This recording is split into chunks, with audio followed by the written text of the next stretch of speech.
코로나19의 재확산으로 인해서 사회적인 거리두기가 지금도 강화되고 있습니다.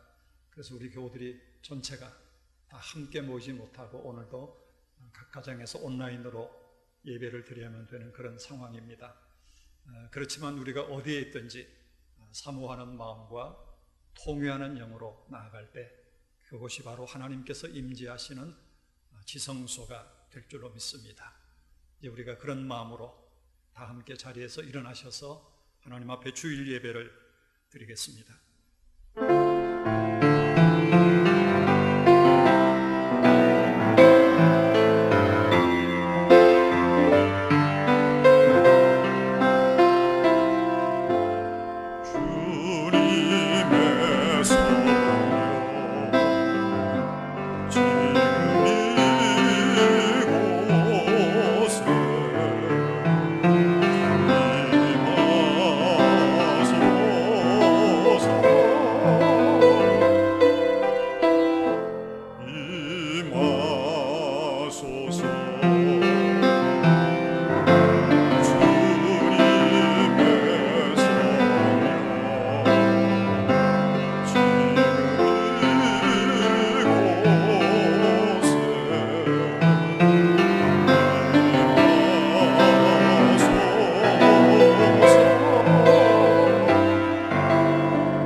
내가 여호와께 바라는 한 가지 일 그것을 구하리니 곧 내가 내 평생에 여호와의 집에 살면서 여호와의 아름다움을 바라보며 그의 성전에서 사모하는 그것이라. 여호와께서 환난 날에 나를 그의 초막 속에 비밀히 지키시고 그의 장막 은밀한 곳에 나를 숨기시며 높은 바위 위에 두시리로다. 아멘. 언제 어디서나 영원토록 우리와 함께 하시는 임마누엘의 하나님, 영과 진리로 예배하는 모든 자들을 찾으시고 도우시는 은혜의 하나님을 찬양합니다. 이 시간 주님의 백성들이 교회에서 그리고 각자의 자리에서 아버지의 이름을 부르며 예배합니다. 생명 되신 주님, 영으로 임재하셔서 우리의 예배를 받아 주시옵소서. 우리를 새롭게 하여 주시옵소서. 존귀하신 예수님의 이름으로 기원하옵나이다. 아멘.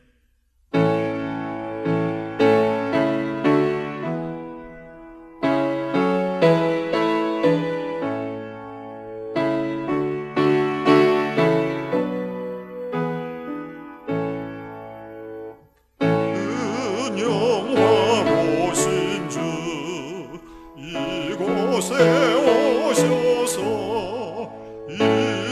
모인 자들로 주 백성 삼으사 그 중에 항상 계시고 그 중에 항상 계시고 그 영광 나타내소서. 이 백성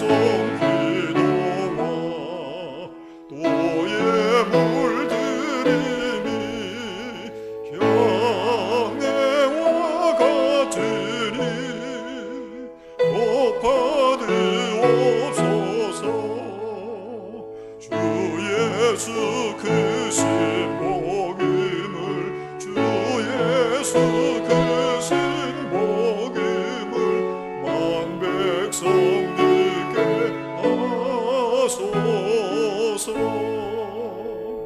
또 우리 자손들 다 주를 기리고 저 성전 돌같이 빛나게 하소서.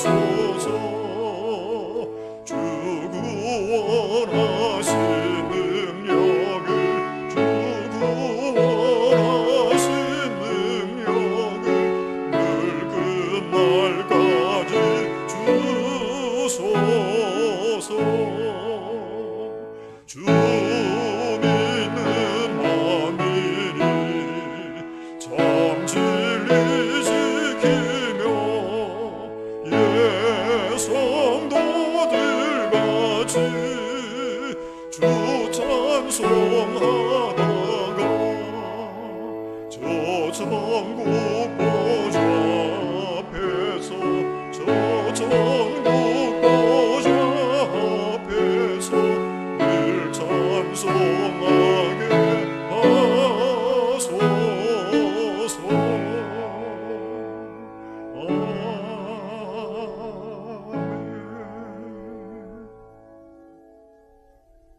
나는 전능하신 아버지 하나님 천지의 창조주를 믿습니다. 나는 그의 유일하신 아들 우리 주 예수 그리스도를 믿습니다. 그는 성령으로 잉태되어 동정녀 마리아에게서 나시고 본디오 빌라도에게 고난을 받아 십자가에 못 박혀 죽으시고 장사된 지 사흘 만에 죽은 자 가운데서 다시 살아나셨으며 하늘에 오르시어 전능하신 아버지 하나님 우편에 앉아 계시다가 거기로부터 살아있는 자와 죽은 자를 심판하러 오십니다. 나는 성령을 믿으며 거룩한 공교회와 성도의 교제와 죄를 용서받는 것과 몸의 부활과 영생을 믿습니다. 아멘. 오라 우리가 서로 변론하자. 너의 죄가 주홍 같을지라도 눈과 같이 희어질 것이요 진홍같이 붉을지라도 양털같이 희게 되리라. 아멘. 하나님 앞에서 우리는 용서받아야 할 죄인들입니다. 주님께서 우리의 연약한 심령을 불쌍히 여기시고 정결케 하시기를 구하며 이제 침묵으로 조용히 참회의 기도를 드립니다.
오늘 우리에게 주시는 하나님의 용서의 말씀입니다.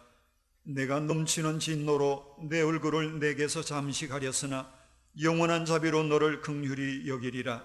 내 구속자 여호와께서 말씀하셨느니라. 아멘. 함께 자리에 앉으셔서 309장 찬양하겠습니다.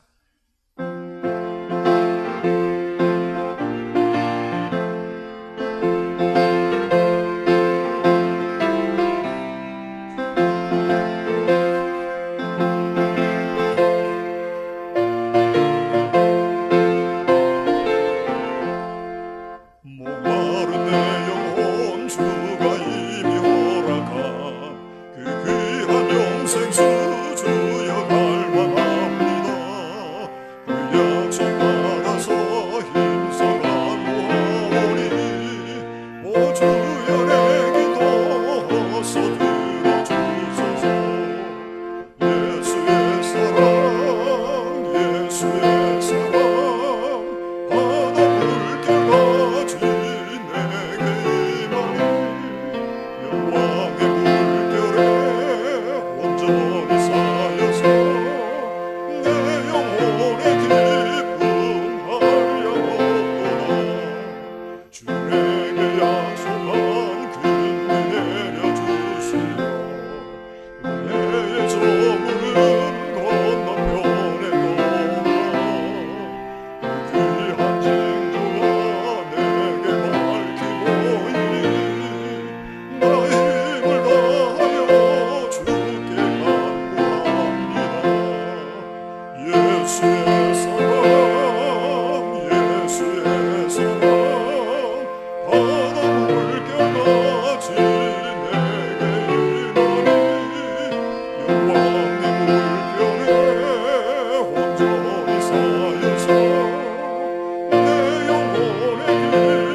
우리의 목자가 되시는 하나님, 이 시간도 성령의 은혜로 예배를 드립니다.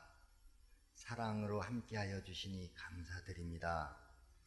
모든 영광과 찬양을 받으시기에 합당하신 하나님, 우리로 예수님을 본받게 하사 예수님이 기뻐하시는 겸손한 삶을 살게 하옵소서. 긍휼을 베푸시는 하나님 아버지, 저희들은 코로나 바이러스, 태풍, 물질의 부족, 건강 등으로 걱정하고 두려워하면서 세월을 보내고 있습니다. 긍휼히 여기시고 불쌍히 여겨주셔서 저희들이 하나님의 소망을 바라며 세상의 등불이 되기 위하여 153 운동에 적극 동참하여 복음 속에서 길을 찾고 어렵고 힘들수록 찬양과 기도로 스스로를 연단하여 정금 같은 믿음의 크리스찬이 되길 원합니다. 어둡고 깜깜할수록 등불은 더욱 빛나며 혼돈과 고통 속에서 진주 같은 믿음이 생산되리라 믿습니다. 은혜의 하나님, 저희는 주님 앞에 모두 죄인임을 고백합니다. 이젠 더 이상의 죄와 어리석음으로부터 벗어나도록 인도하여 주시고 동행하여 주옵소서. 저희들이 기도할 수 있고 예배 드릴 수 있도록 하여 주심을 감사드리며, 나의 나된 것은 오직 하나님의 은혜입니다. 예배당에 오신 성도님들과 온라인으로 예배를 드리는 우리 교회 성도들을 기억하여 주시고 세상 사람들과는 다른 축복과 기쁨을 주옵소서. 특별히 단위에서 섬기시는 담임 목사님께 지혜와 건강과 능력을 충만하게 하여 주셔서 우리 교회가 지역을 섬기고 축복의 통로가 되는 기적을 주소서. 우리의 예배를 기쁘게 받아주실 것을 믿으며 우리를 구원하신 예수님의 이름으로 감사하며 기도드립니다. 아멘.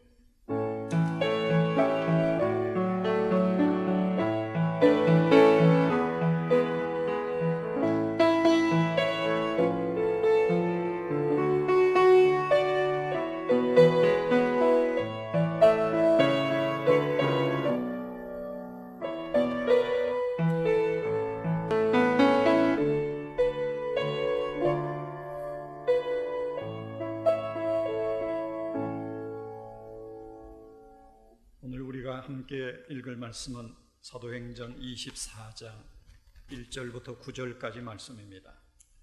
신약 성경 사도행전 24장 1절부터 9절까지 말씀을 봉독하겠습니다. 엿새 후에 대제사장 아나니아가 어떤 장로들과 한 변호사 더들로와 함께 내려와서 총독 앞에서 바울을 고발하니라.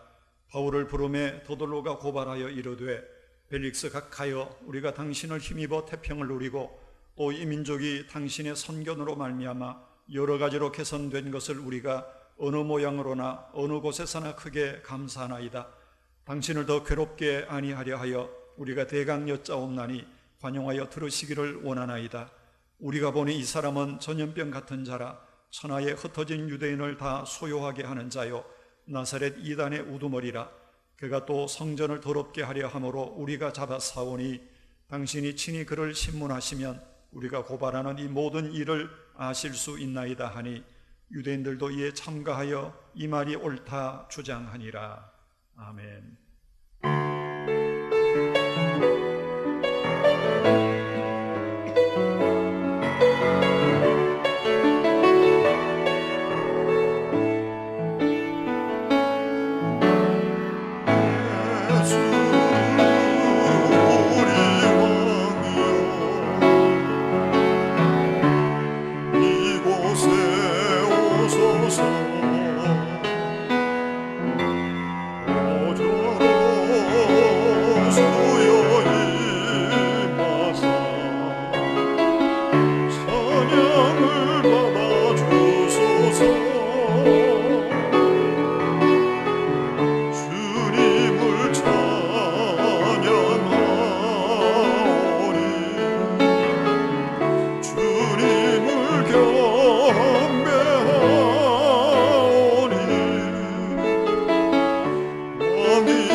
있었던 우리나라 종교 인구 조사 통계에 의하면 전체 인구 중에 기독교 인구가 얼마인가 하면 무려 19.7%로 기독교가 1위입니다.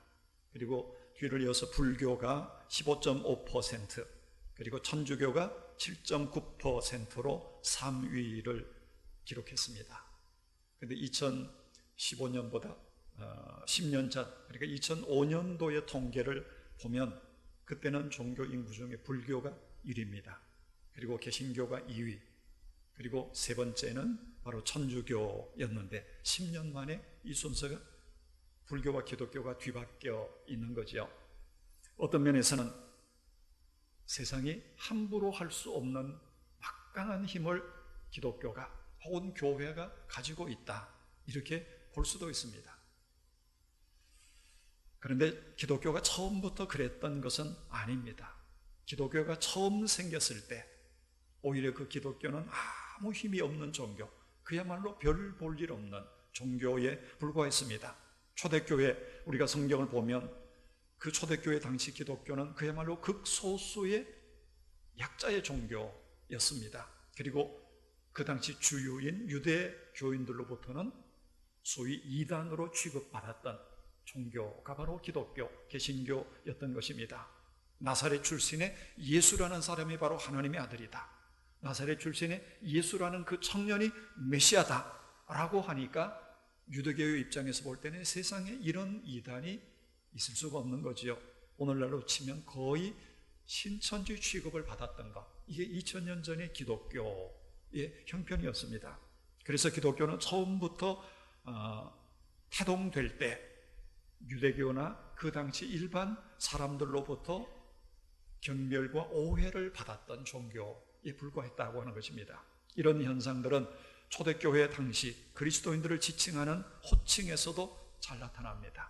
초대교회 예수 믿는 사람들을 가리켜서 불렀던 호칭이 그리스도인 혹은 크리스찬이라고 하는 말인데, 사실 이 그리스도인이라고 하는 이 말 그 자체가 처음부터는 긍정적인 의미가 아니었다고 하는 것입니다. 경멸과 멸시가 들어있는 말이 바로 그리스도인입니다. 그리스도인 혹은 크리스찬이라는 말이 처음 등장하는 곳이 어딘가 하면 사도행전 11장 26절에 나옵니다.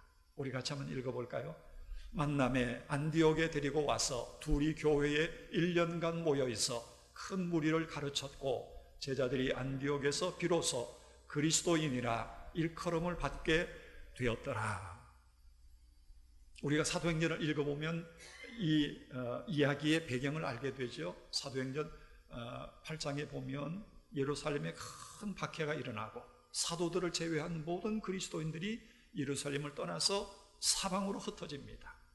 흩어진 사람들 중에 일부가 이방 땅인 안디옥이라고 하는 곳에 이르게 되고 거기서 교회를 세우고 사도 바울을 초청해서 그들이 말씀을 듣고 교회를 섬기면서 안디옥 교회가 크게 부흥하게 되고 그러면서 세상 사람들이 그 안디옥 교인들을 가리켜서 하는 말이 저들은 그리스도인이다 라고 그렇게 이름을 붙인 겁니다.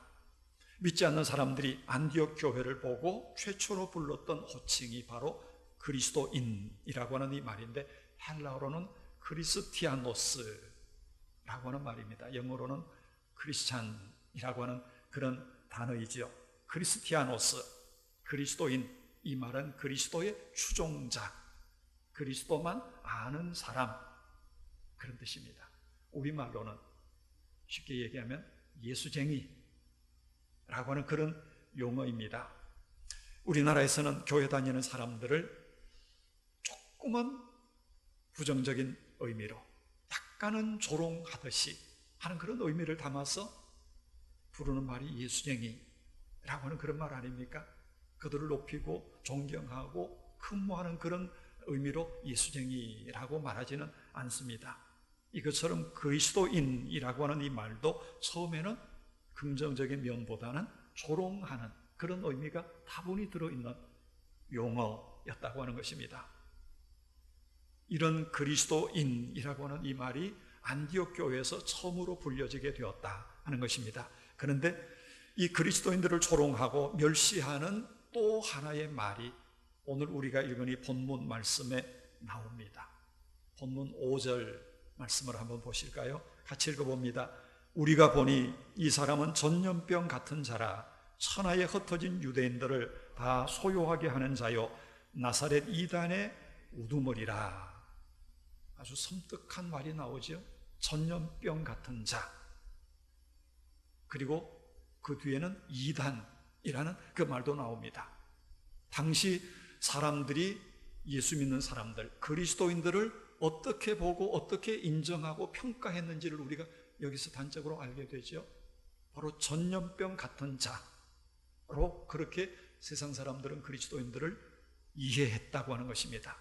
우리말로는 이 말을 뭐라고 합니까? 전염병 같은 자. 이걸 연병할 놈 그런 말 하잖아요. 이건 아주 무서운 욕입니다. 그리고 아주 심각한 저주입니다. 전염병에 걸려 죽을 놈 그런 뜻 아니겠습니까? 그리고 이 말 속에는 너 바로 전염병이다. 너는 굴러다니는 움직이는 전염병이야. 이런 심한 욕설이 그 말 속에 들어있는 겁니다. 그리고 거기에 더해서 이단이라고 하는 그런 말까지 나옵니다. 왜 이렇게 그리스도인들을 향해서 세상 사람들이 이런 험한 말을 하고 저주를 하고 욕을 했는가 하는 것입니다. 오늘 이 본문의 배경이 바로 이런 내용입니다. 사도 바울이 1차, 2차, 3차 복음을 전하다가 마침내 예루살렘에서 체포되고 재판을 받게 되지요. 그래서 그 당시 이스라엘을 지배하던 로마 총독 벨릭스 앞에 나가서 재판을 받게 됩니다. 오늘 본문이 바로 그 내용입니다. 대제사장 아나니아가 바울을 죽이려고 고발을 했기 때문입니다. 그러니까 바울이 죄수의 신분으로 총독 앞에 나와 있는 거지요. 이걸 보면 사도 바울이 유대교의 그 당시에서는 그만큼 위협이 되는 인물이었다. 어떻게 하든지 바울을 제거해야 되겠다 하는 것이 그 당시 유대교 지도자들의 생각이었다고 하는 것입니다. 오늘 본문에 보면 대제사장 아나니아가 바울을 고발하는 장면입니다. 어떻게 바울을 고발하고 제거하려고 하는지 그것을 우리가 알게 되지요. 본문 1절 같이 한번 읽어봅니다. 닷새 후에 대제사장 아나니아가 어떤 장로들과 한 변호사 더들로와 함께 내려와서 총독 앞에서 바울을 고발하니라. 대제사장 아나니아가 유대교의 지도자인 몇몇 장로들과 함께 또 한 사람을 데리고 왔는데 그가 누군가 하면 변호사인 더들로라고 하는 사람입니다. 이 더들로가 변호사니까 변호사는 일단 법에 정통한 사람이겠지요.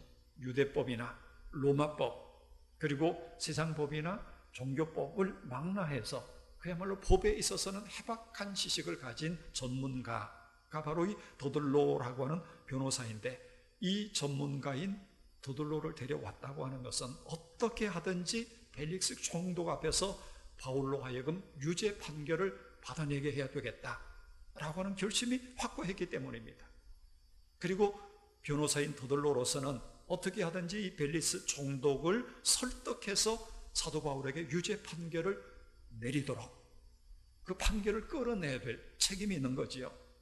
그래서 더들로는 총독 앞에서 사도 바울이 왜 유죄인지 그리고 그가 왜 죄인인지를 계속해서 이야기합니다. 이 더들로의 말을 보면 그 얼마나 말솜씨가 대단한 사람인가 하는 것을 알게 됩니다.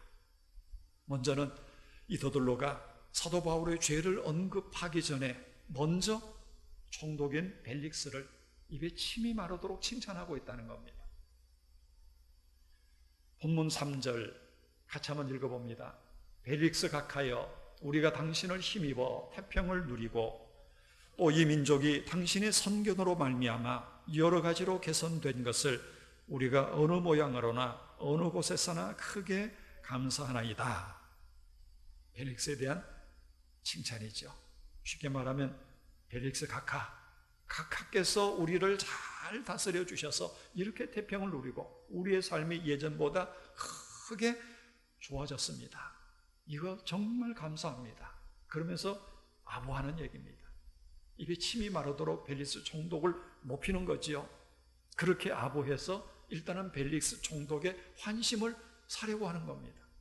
그래야 바울에게 유죄 판결을 끌어내기가 쉽기 때문에 총독에게 아부를 합니다. 그런 다음에 바울을 본격적으로 고발합니다. 오늘 본문 5절과 6절의 말씀 같이 읽어봅니다. 우리가 보니 이 사람은 전염병 같은 자라 천하에 흩어진 유대인들을 다 소요하게 하는 자요 나사렛 이단의 우두머리라. 그가 또 성전을 더럽게 하려 함으로 우리가 잡아싸우니. 이 더들로가 벨릭스에게 고발하는 바울의 죄목이 오늘 여기 세 가지가 나옵니다. 첫 번째는 유대인을 소요하게 한 죄. 이게 첫 번째입니다. 이건 로마 총독에게 있어서는 아주 치명적인 약점입니다. 왜냐하면 로마가 이스라엘을 지배하고 이스라엘은 로마의 식민지였거든요. 이 식민지 백성들의 소요를 잠재우기 위해서 파송된 사람이 바로 이 로마 총독인데, 그가 다스리는 관할 구역 안에서 소요 사태가 일어났다 하는 것은 총독이 목이 날아갈 그런 사건이 되고, 이 소요를 일으킨 주동자에게는 사형을 면할 수 없는 중죄를 내릴 수밖에 없는 겁니다. 그래서 이 더들로는 의도적으로 벨릭스에게 바울을 고발할 때 이 죄목을 첫 번째로 언급합니다. 저 사울은 바로 유대인들을, 식민지 백성을 소욕케 한 주동자입니다. 이걸 첫 번째로 고발합니다. 그리고 두 번째 죄는 이단죄라고 하는 겁니다. 나사렛 이단의 괴수라고 하는 겁니다. 그 당시 유대 종교 지도자들은 예수를 나사렛 이단 괴수라고 그렇게 지칭을 했거든요.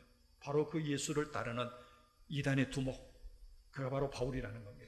그리고 세 번째는 성전을 더럽힌 신성보독. 이게 더들로가 벨릭스 총독에게 요구한 바울의 세 가지 죄목입니다. 이런 죄를 지었으니 저 바울을 마땅히 처벌해야 옳습니다 라고 주장한 겁니다. 그렇게 해서 바울을 처단하고 기독교를 박멸하려고 했던 것입니다.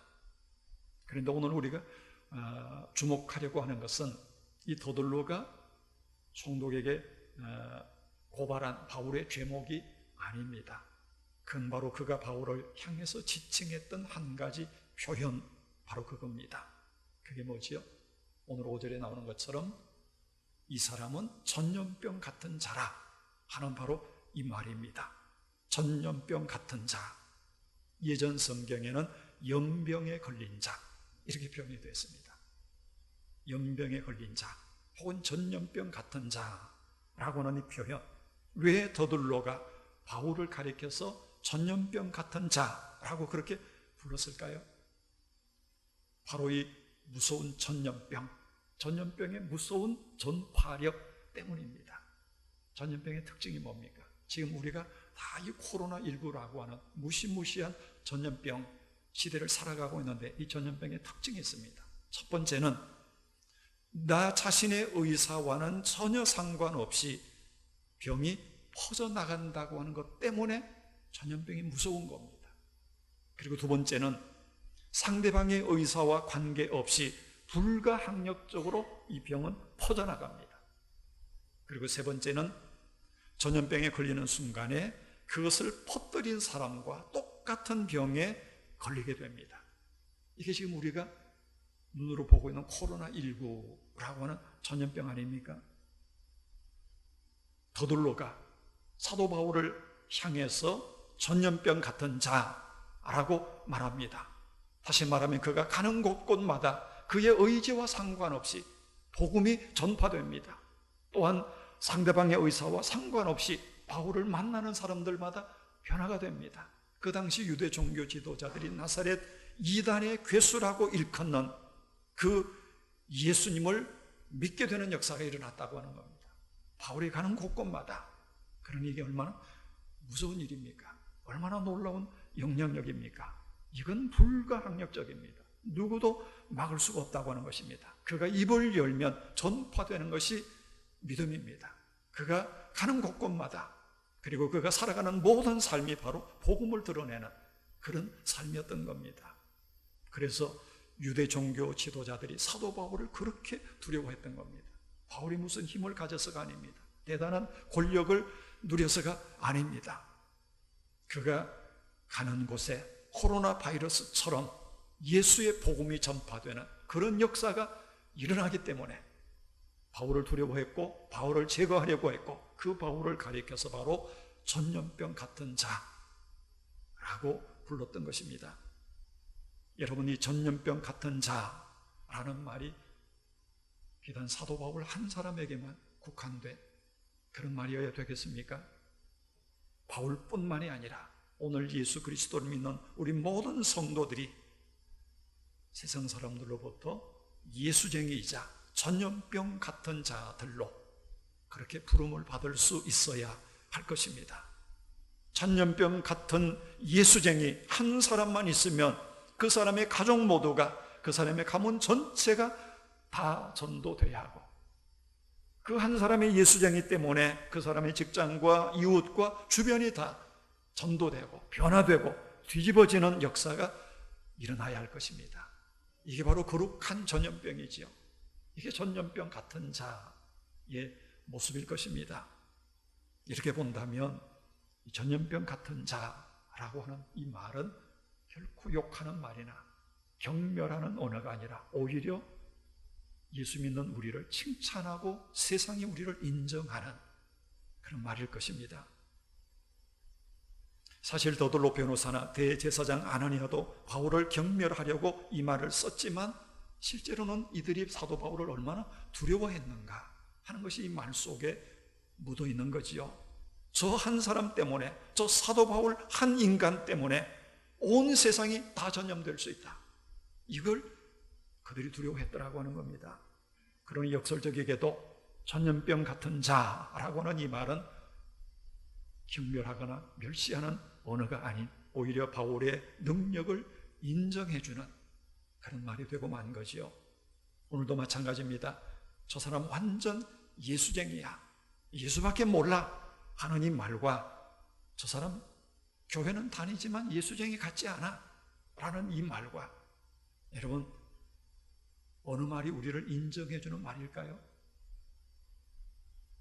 저 사람 완전 전염병 같은 사람이야, 가는 곳마다 예수 전염시켜, 저 사람 만나기만 하면 다 예수 믿게 돼 라고 하는 이 말과, 저 사람 지 혼자는 잘 믿는지 몰라도 남들한테는 전혀 도움이 안 돼 라는 이 말 중에 어떤 말이 우리를 인정해주는 말이 되겠습니까? 교회는 다녀도 예수쟁이는 아니고 예수는 믿어도 영향력이 전혀 없다고 하는 것은 우리가 얼마나 무기력한 그리스도인인가 하는 것을 드러내는 얘기입니다. 이건 정말 부끄러운 이야기지요. 오늘도 우리가 무기력한 그리스도인들이 아니라 오늘 이 본문에 나오는 사도 바울처럼 어디에 가든지 누구들로부터도 인정받는 거룩한 전염병을 옮기는 그런 성도가 되어야 할 줄로 믿습니다. 저 사람 옆에만 가도 전염돼. 저 사람 만나면 교회 안 가고는 못 배겨. 예수 안 믿고는 안 돼. 이런 얘기가 오늘 우리들로부터 나와야 된다고 하는 것입니다. 이제 중요한 것은 우리 그리스도인들이 어떻게 하면 우리 주변에 그리고 우리가 살아가는 이 세상 속에 이런 영향력을 나타낼 것인가 하는 것입니다. 오늘 한국 교회가 신뢰가 바닥에 떨어져 버린 이 한국 교회가 오늘 우리 사회에서 어떻게 세상에 이런 선한 영향력을 회복할 것인가, 이 오늘 우리의 과제입니다. 사실 한국 교회는 전염병과 깊은 상관이 있습니다. 한국 교회는 전염병이 창궐하던 장안 한복판에서 태동되고 성장했다, 그렇게 말을 해도 과언이 아닙니다. 우리나라에 복음을 전하러 최초로 들어왔던 언더우드 선교사, 그분이 쓴 한국의 부름이라고 하는 책에 이런 내용이 나옵니다. 구한말이죠. 그때만 해도 구한말 한양도성에 무서운 전염병이 창궐하면서 수많은 사람들이 그냥 길바닥에 널브러져서 죽어갑니다. 그 광경을 보고 모든 사람들이 다 피해서 도망을 가지만, 그러나 서양에서부터 온 선교사들과 그들로부터 복음을 들었던 우리나라 기독교인들이 앞장서서 병원을 세우고 그 환자들을 병원으로 데려다가 감염된 그 환자들을 헌신적으로 돌보고 격려합니다. 심지어는 이 감염 환자들을 치료하다가 여러 명의 선교사들이 그 전염병에 감염되어서 순직합니다. 그리고 그의 어린 자녀들도 많이 세상을 떠나는 일이 벌어집니다. 이걸 보면서 목숨을 아끼지 않고 감염 환자들을 돌보는 이 선교사들의 지극한 헌신에 조정의 강요들조차도 부끄러움을 느꼈다고 하는 것입니다. 마침내 전염병이 지나가자 그때까지만 해도 예수를 서양 귀신으로 우리나라 사람들이 생각했거든요. 그래서 교회 근처에도 가면 안 된다 라고 말했던 사람들이 교회를 주목하기 시작합니다. 그러면서 교회를 향해서 이렇게 말합니다. 이 외국 사람들이 우리를 사랑하는 것처럼 우리도 우리나라 사람들을 사랑할 수 있을까? 그것은 무슨 까닭일까? 한국 교회에 계층을 가리지 않고 양반 상인할 것 없이 사람들이 찾아오기 시작하고 부흥이 일어나기 시작한 것은 바로 이 전염병 때문이었다고 하는 것입니다.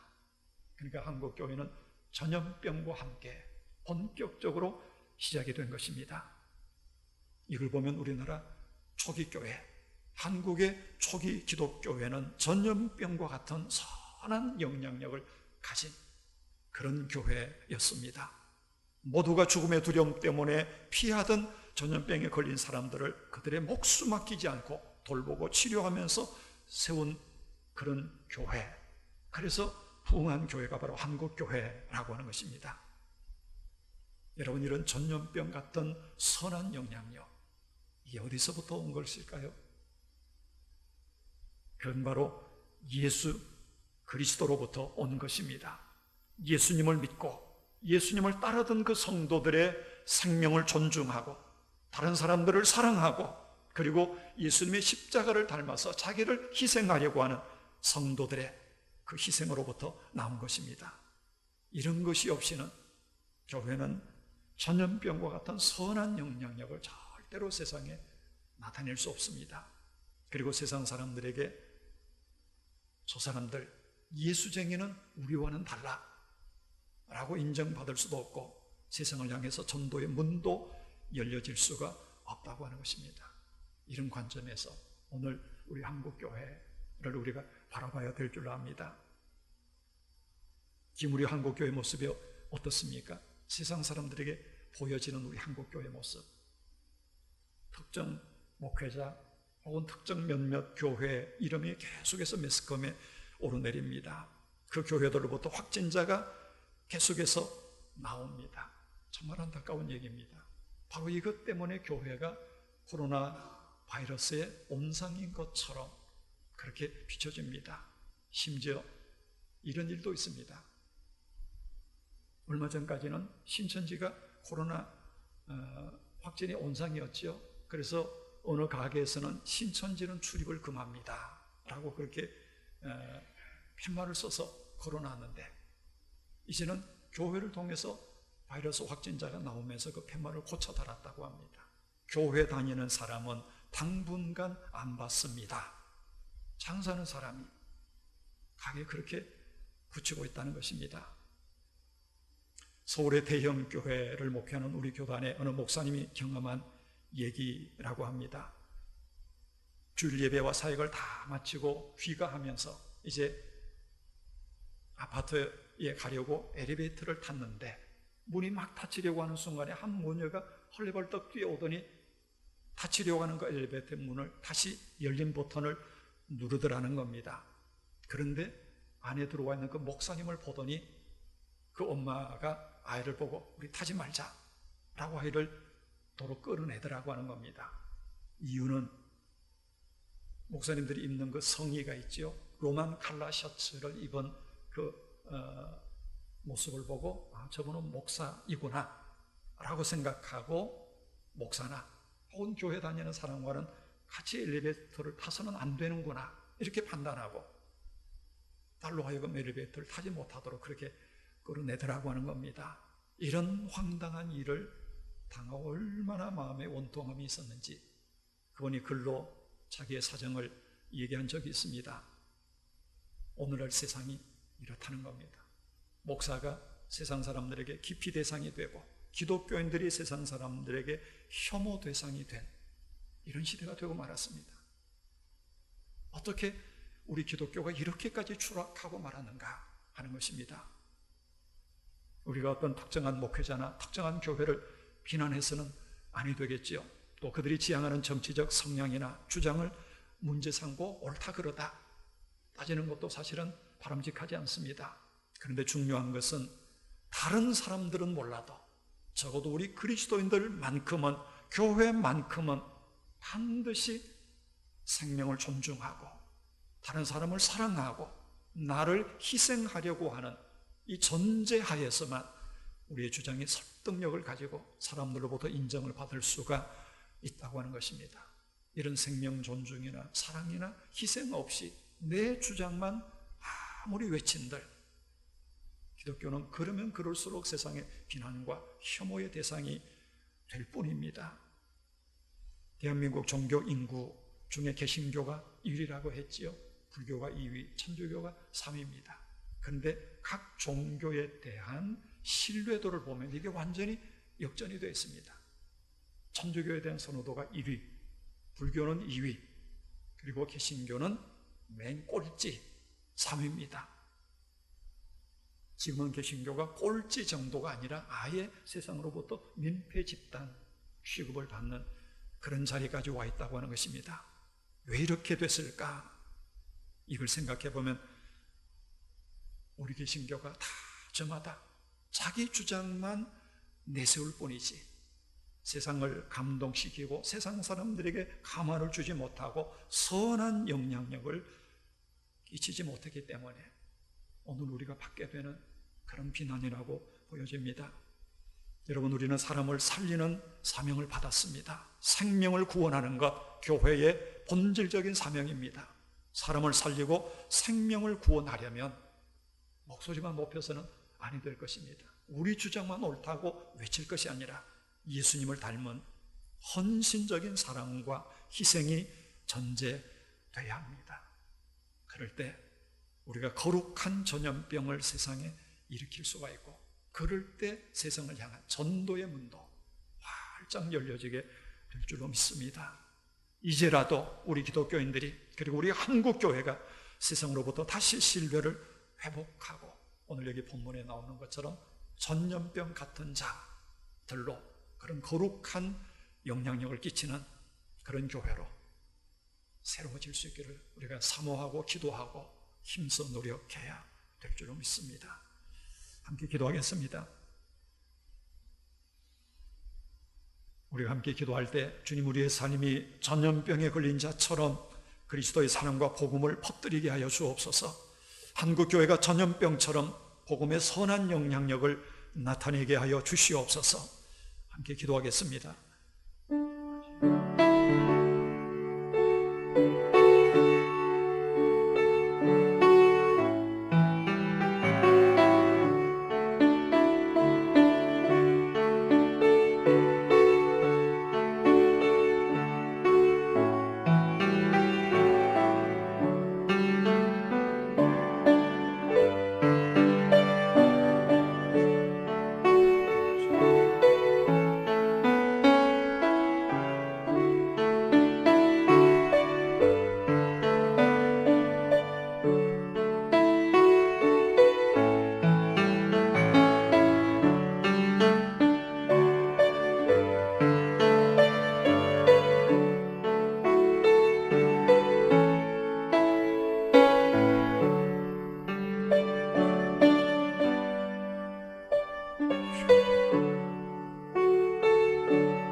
십자가의 사랑과 희생으로 세상을 구원하신 주님, 이제는 주님의 제자된 우리가 전염병에 걸린 자들처럼 그리스도의 사랑과 복음을 퍼뜨리는 이들이 되게 하여 주옵소서. 우리 한국교회가 선한 영향력을 세상에 나타내는 교회로 다시 일어날 수 있도록 성령님 우리를 도와 주시옵소서. 예수님의 이름으로 기도하옵나이다. 아멘.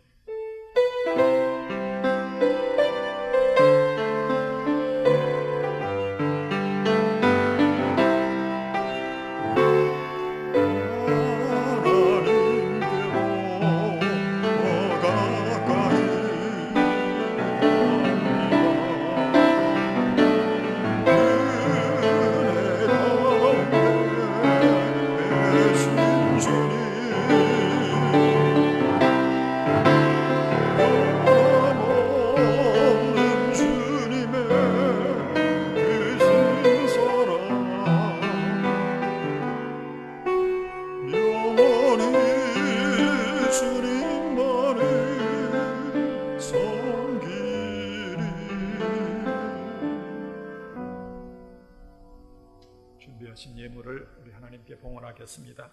각 가정에서 예배드리는 우리 교우들도 함께 봉헌에 참여해 주시고 예배 후에 교회 계좌로 온라인으로 그렇게 헌금하시기를 바랍니다.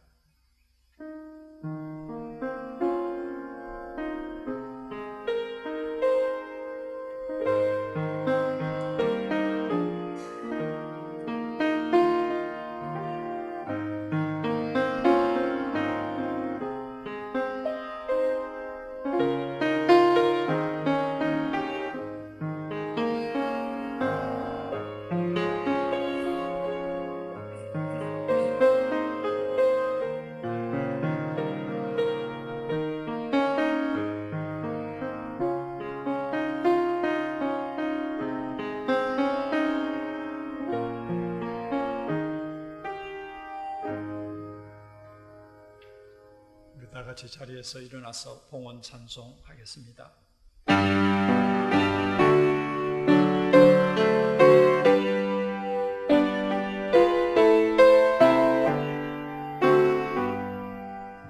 나의 보화 드리니 주여 받아주셔서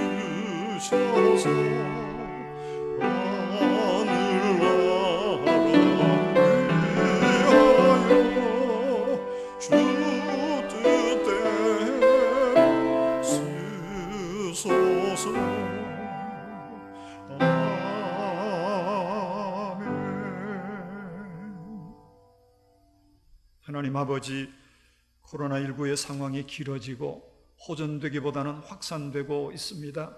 비대면 교회가 되어 모든 것이 막히고 성도들의 친밀한 관계마저도 차단이 되었습니다. 많은 어려움이 있지만 무엇보다 함께 모여 예배를 마음껏 드리지 못하는 오늘의 상황이 너무 안타깝습니다. 교회는 함께 모여 기도하고 찬양하고 예배하는 공동체인데 성도는 함께 모여 예배해야 힘을 얻고 주님 주시는 기쁨과 위로가 있어야 어려운 상황을 극복할 수가 있는데 이 모든 것이 꽁꽁 얼어붙었습니다. 코로나19 재확산에 교회가 중심이 되면서 세상의 소금과 빛이 되어야 할 교회가 사람들에게 손가락질 당하고 혐오와 차별의 대상이 되고 말았습니다. 참으로 억울하고 부끄럽고 죄송합니다. 교회가 선교와 전도의 마지막 기회까지 놓친 것 같아 주님 앞에 엎드려 용서를 구하오니 주여 우리를 불쌍히 여겨주시옵소서. 이렇게 영적 전쟁의 치열한 상황에서 모든 상황을 다스리시는 하나님을 신뢰하고 무릎을 꿇게 하여 주옵소서. 온라인으로 드려지는 예배지만 정성을 다하여 각 가정마다 하나님의 임재로 가득한 지성소가 열리게 하여 주옵소서. 사모하는 마음과 통회하는 영으로 나아가는 그곳이 곧 하나님의 임재가 있는 성소가 되게 하여 주옵소서. 논쟁이나 분노나 비난의 말보다는 감사와 희망의 언어를 많이 나누게 하여 주옵소서. 하나님은 코로나를 통해서도 일하고 계심을 믿습니다. 초점을 코로나에 두지 않고 신실하신 하나님께 두게 하여 주옵소서. 이 어려울 때에 말씀과 기도가 은혜의 방편임을 깨달아 153 말씀 운동을 통하여 평소보다 더 많이 말씀을 읽고 나누며 기도의 시간을 갖게 하여 주시옵소서. 어려운 중에 살아가지만 변함없이 베풀어 주시는 주님의 은혜를 감사하며 이 시간 아버지 앞에 예물을 올려드립니다. 예배당에 나오지 못하여 가정에서도 여러 가지 방법으로 예물을 올려드리오니 주님 어디에서든 드리는 모든 손길들 기억하여 주시고 하늘의 복과 땅의 복으로 채워주시옵소서. 이 예물이 쓰이는 곳마다 구원과 새 생명의 역사가 일어나게 하여 주시옵소서. 이제 가을로 접어드는 9월을 맞이합니다. 하나님을 향한 우리의 믿음과 사랑도 더욱 깊어지고 성장하게 하여 주옵소서. 특별히 다음 주일은 우리 교회 설립 13주년을 맞이하는 주일입니다. 함께 모이지 못하는 이 안타까움으로 우리가 그날을 맞이할까 두렵사오니 주님 우리를 불쌍히 여겨주시고 다시 처음으로 돌아가서 예배의 감격과 복음의 열정과 세상을 향한 선한 영향력을 가지는 교회로 일어날 수 있도록 주님 도와 주시옵소서. 존귀하신 예수님의 이름으로 감사하며 기도하옵나이다. 아멘.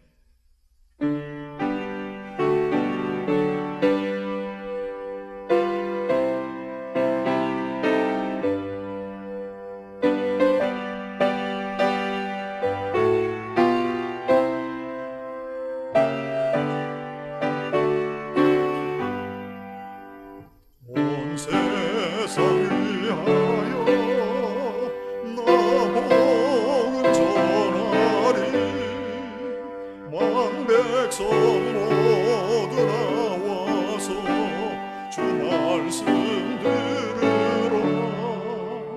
회중에 빠져서 헤매는 자들아, 주님의 음성 듣고서 너 구원받으라. 전하고 기도해 매일 증인 되리라. 세상 모든 사람만 듣고 그 사람 알도록 온 세상 위하여 이 복음 전하리. 저 죄인 회개하고서 주 예수 믿으라. 이 세상 구하려 주 돌아가신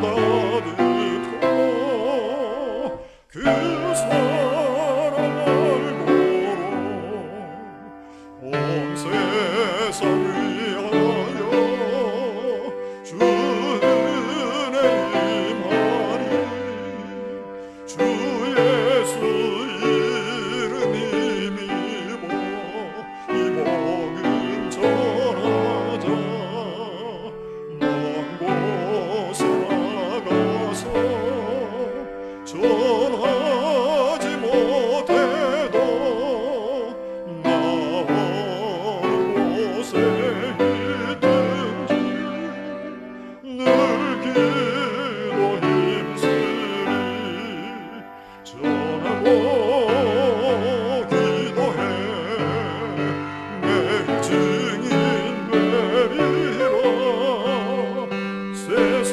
모든 사랑 받으고 그 사랑 알고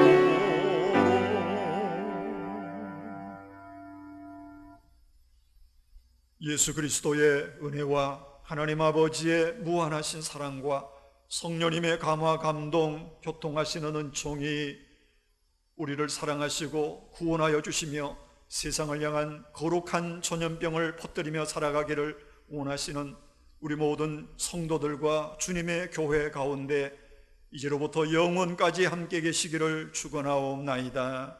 아멘.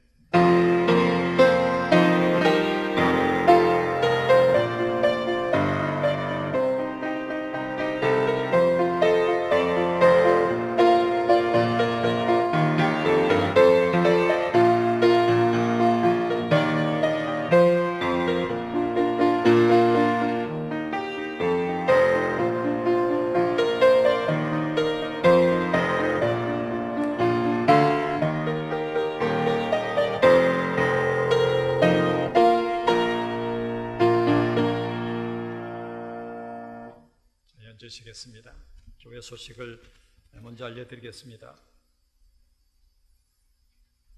우리가 내일 8월 31일까지 2주간 온라인 영상 예배로 전환하게 된 것을 이미 지난 주간에 문자로도 알려드렸고 지난 주일에 이어서 오늘 이렇게 온라인으로 2부 예배는 드리게 될 것입니다. 교회 학교 모든 예배도 영상으로 그렇게 참여하도록 준비했습니다. 그리고 내일 새벽 기도회까지 우리가 보내드리는 묵상 자료를 가지고 새벽 묵상을 하시고 향후에 공예배 문제는 당회를 통해서 논의하고 혹 추후에 변동 상황이 있으면 다시 알려드리도록 그렇게 해드리겠습니다. 일단은 이제 9월 1일 다음 화요일부터 9월 달이 시작이 되는데 9월 1, 2, 3 화수목 우리가 9월 새벽기도회 11조로 모이게 되고 그리고 다음 주 9월 첫 주일은 우리 교회 설립 13주년 되는 그런 주일입니다. 정말 오수선한 이런 시기에 또 교회 설립 주일을 맞이하게 돼서 여러 가지로 마음의 안타까움이 많이 있습니다. 우리 모두가 어려운 중에도 교회를 세우시고 이끌어 가시는 주님께 감사하며 함께 예배할 수 있기를 원합니다. 그리고 정성껏 우리가 설립 감사 헌금도 하나님 앞에 봉헌할 수 있기를 바랍니다. 아울러 비대면이 계속되는 이런 때에 특별히 153 말씀 운동을 통해서 하나님과 거룩한 교제를 계속해서 해나갈 수 있기를 바라고 성도들도 만나기 어렵잖아요. 그러니까 목장별로 카톡방을 만들어서 카톡 상으로 서로 안부도 주고받고 말씀의 은혜도 나누고 기도의 제목도 나누시는 거룩한 교제가 더 풍성해질 수 있기를 바랍니다. 하메노회 부산 시찰회가 이번 목요일 오전 10시 30분 울산 산성교회에서 모이게 됩니다. 그리고 지난 주일에도 오신 분들이 받아가셨습니다만 창녕 남지에서 농사를 짓고 계시는 김동연 집사님 또 이현숙 권사님 가정에서 올해 고추 농사를 열심히 지어서 우리 교우들을 좀 섬기는 마음으로 이렇게 정성껏 고춧가루를 준비해서 많이 보내주셨습니다. 나누시고 또 여러분 많이 위해서 기도해 주시면 서로에게 축복이 될 줄로 믿습니다.